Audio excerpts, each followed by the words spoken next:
Hello, അപ്പോൾ trending ആയിക്കൊണ്ടിരിക്കുന്ന prawns നിർമ്മാണം ഉണ്ടാക്കിയാലോ? അപ്പോൾ അതിന് മസാല തയ്യാറാക്കാൻ വേണ്ടിയിട്ട് ഒരു ചെറിയ ജാറെടുത്തിട്ട് അതിലേക്ക് മല്ലിയില, കറിവേപ്പില, വെളുത്തുള്ളി, ചെറിയ കഷ്ണം ഇഞ്ചി, കുരുമുളക്, ആവശ്യത്തിന് ഉപ്പ്, പിന്നെ കുറച്ച് വെളിച്ചെണ്ണ, പിന്നെ കുറച്ച് മുളക് പൊടി കുറേ ആയിപ്പോയാൽ പച്ച കളർ മാറി ഒരു ചുമന്ന കളറാവും. അതുകൊണ്ട് മുളക് പൊടി കുറച്ച് മതി.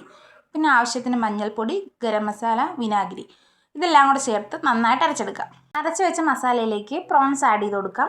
വലിയ പ്രോൺസാണ് നല്ലത്, പക്ഷെ ഞാനിവിടെ മീഡിയം സൈസാണ് എടുത്തത്. നന്നായിട്ട് മിക്സ് ചെയ്തതിന് ശേഷം ഒരു അരമണിക്കൂർ റെസ്റ്റ് ചെയ്യാൻ വയ്ക്കാം. അരമണിക്കൂറിന് ശേഷം ഒരു പാൻ എടുത്ത് എണ്ണ ഒഴിച്ച് ഇതൊന്ന് ഫ്രൈ ചെയ്തെടുക്കാം.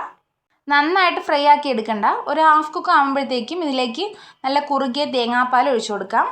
ഇനി തേങ്ങാപ്പാലൊന്ന് തിളച്ച് കുറുകി വന്നാൽ മതി. ഭയങ്കര സിമ്പിൾ ആൻഡ് ടേസ്റ്റി ആയിട്ടുള്ള ഒരു റെസിപ്പിയാണ്. എല്ലാവരും ഒന്ന് ട്രൈ ചെയ്ത് നോക്കുക.